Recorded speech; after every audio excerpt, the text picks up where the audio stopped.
बिस्मिल्लाहिर्रहमानिर्रहीम। अस्सलाम वालेकुम। इरफान आज़ाद एक बार फिर आपकी खिदमत में हाजिर है। आज मेरे पास न्योन मॉडल आया है होमेज कंपनी का 1003 मॉडल है। ये यूपीएस डेड है, ये बिल्कुल ऑन नहीं हो रहा। तो इसको मैंने जब खोला तो जब मैंने इसमें कुछ चीज़ें देखी हैं वो आपको मैं दिखा देता हूँ। ये जी है, यहाँ पे थोड़ी सी बर्निंग हुई है और यहाँ से बर्न हुआ है। बर्न होने की वजह से क्या हुआ है जी, सिस्टम इसका शार्ट हो चुका है। सिस्टम आईसी जो लगा होता है इसमें वो शार्ट हो चुका है। मैंने पहले चेक किया है, मज़ीद मैं आपको चेक करवाता हूँ। ये देख सकते हैं आप। सिस्टम चेक करने का तरीका यह है, या तो आप यहाँ से C63 जो कैपेसिटर लगा हुआ है पीएफ कैपेसिटर, उसके ऊपर आप इसकी शार्ट चेक कर सकते हैं। ये आप देख सकते हैं, ये बिल्कुल शार्ट शो करवा रहा है। दूसरा तरीका इसका यह है कि आपने 785 यहाँ पर लगा हुआ है आईसी, उसको आपने चेक करना है, वहाँ पे भी ये शार्ट शो करवाएगा।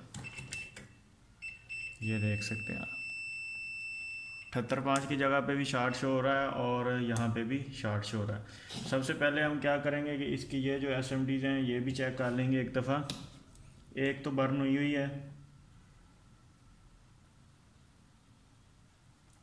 बाकी तकरीबन ठीक है।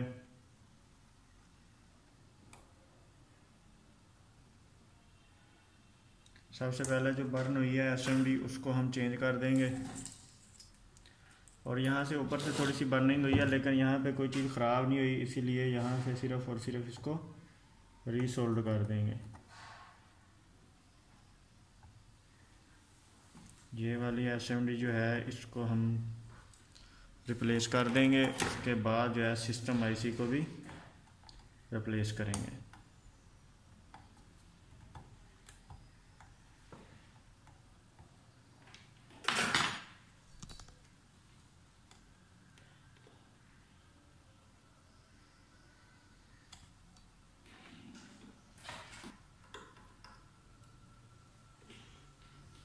ये वाली एसएमडी रिप्लेस करते हैं जी।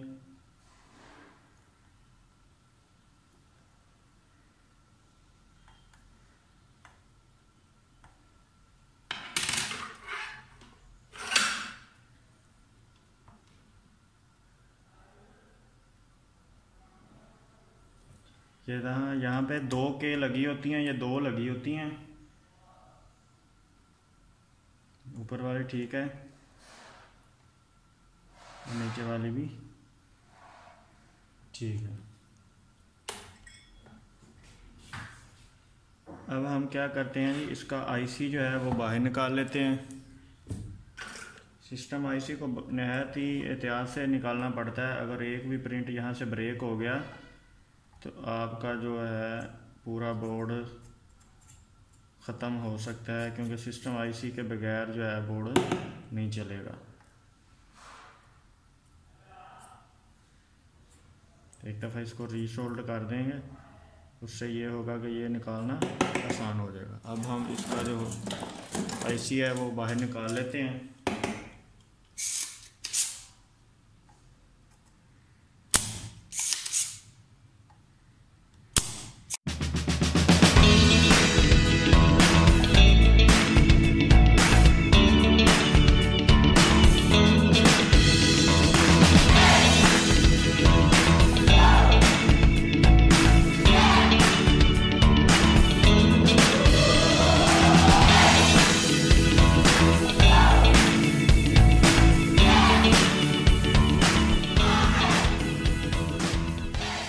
ये देख सकते हैं जी, सिस्टम आईसी मैंने जो है बाहर निकाल लिया है। बिल्कुल अच्छे तरीके से एहतियात के साथ इसको निकालना पड़ता है। ये नंबर है जी 6180584401। ये वाला इसमें लगा होता है आईसी। ये मेरे पास नया आईसी आ चुका है। दूसरा है, ये यूज़ में है, ये बिल्कुल फ्रेश नहीं है, लेकिन ये चालू है, ठीक है, इसलिए मैं इसको इसमें लगा दूंगा। तो उससे पहले एक बार फिर हम इसकी शॉर्टेज चेक कर लेते हैं। ये देख सकते हैं आप, अभी शॉर्ट नहीं हो रहा। उसके बाद आपको एक और चीज़ चेक करना होगी, यहाँ पर एक जीनर डायोड लगा हुआ है। ये भी आपको साथ में दूसरी तरफ जिस तरफ से आईसी लगता है इस जिस साइड से उसी साइड के साथ ये कैपेसिटर के साथ ये एक छोटा सा जेनर डायोड है। ये इसको आप चेक कर लेंगे एक दफ़ा, ये देख सकते हैं ये भी शॉर्ट है। तो अब हम इसको भी चेंज कर देंगे।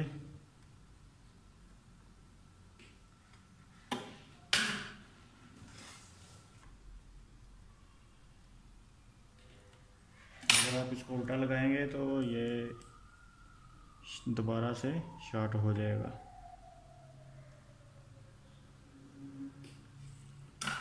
लगा के उसके बाद फिर एक दफ़ा चेक करेंगे बोर्ड के अंदर। ये आप देख सकते हैं शॉर्टेज अब नहीं हो रही। तो अब क्या करेंगे, अब हम इस आईसी को लगाएंगे इसके अंदर।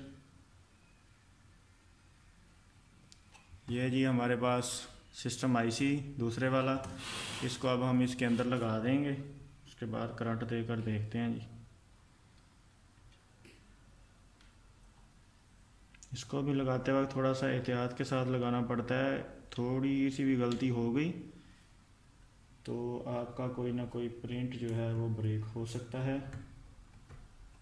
प्रिंट ब्रेक होने के नतीजे में आपका आईसी जो है वो सही फिक्स नहीं होगा। इसको लगाते वक्त इसकी डायरेक्शन का भी ख़ास ख्याल रखना है। आपने इसको सही लगाया, पिन नंबर 1 इसकी वायर की तरफ आएगी, डायरेक्शन इसकी देख कर लगाना है। मैं भी एक बार फिर तसल्ली कर लेता हूँ कि डायरेक्शन इसकी ठीक है। मैं कहता हूँ ठीक है, ओके। तो अब क्या है, इसको रीसोल्ड कर देते हैं जी।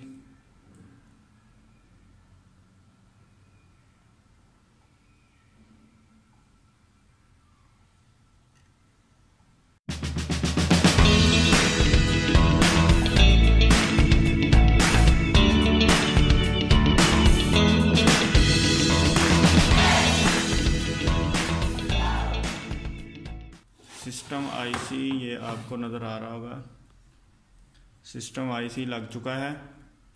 अब ये 78.5 आईसी जो है जो इसको 5 वोल्ट सप्लाई देता है वो लगा देंगे हम, क्योंकि ये मैंने पहले निकाल लिया था।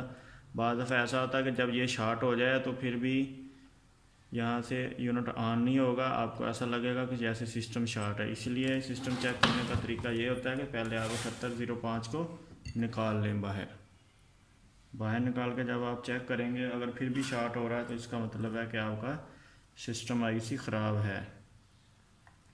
अब मैं क्या करता हूँ जी, इसको मैंने लगा दिया है।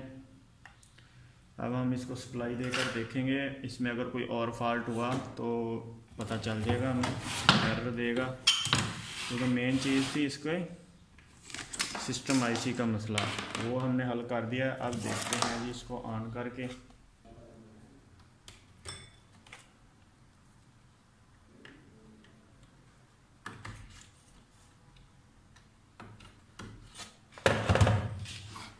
और इसको 12 वोल्ट करंट देते हैं जी।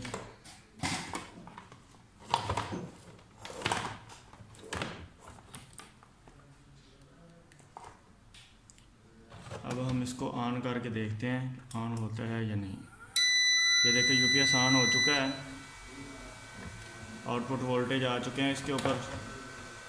अब मैं क्या करूँगा कि इसके ऊपर थोड़ा सा लोड भी डालकर चेक कर लेते हैं एक दफ़ा।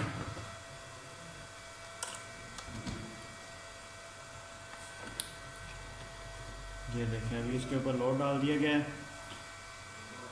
अब इसकी चार्जिंग भी साथ ही चेक कर लेते हैं। चार्जिंग के लिए पावर वीज की ज़रूरत पड़ेगी।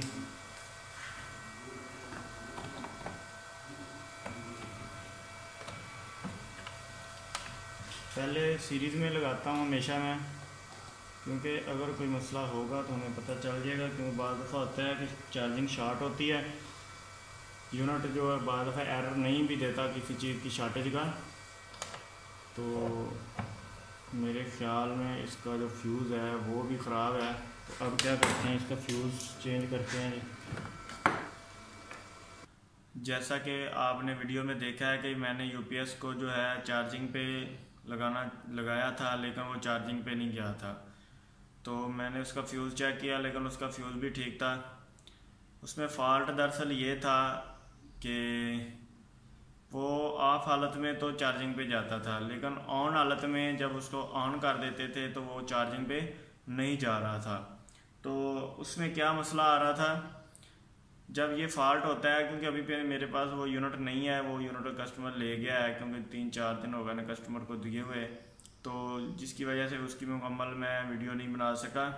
तो ये मेरे पास एक सेम बोर्ड मौजूद है, ये सेम बोर्ड है, उसी मॉडल का है। इसमें आपको मैं दिखा रहा हूँ, यहाँ पर जो सिस्टम आईसी लगा हुआ है ये आपको नज़र आ रहा है, ये आप देख सकते हैं सिस्टम आईसी है। सिस्टम आईसी के साथ यहाँ पर एक आईसी लगा होता है, ये जगह खाली पड़ी हुई है, पुराना बोर्ड है ना मेरे पास इसलिए।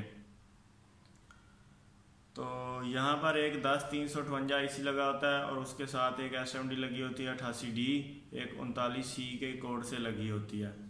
तो जब यूनिट जो है वो चार्जिंग पे ना जा रहा हो, जब ऑफ हालत में तो जो चार्जिंग कर रहे हैं, लेकिन जब वो ऑन हालत में चार्जिंग पे नहीं जा रहा, तो इसका मतलब है कि फॉल्ट आपके इसी एरिया में है।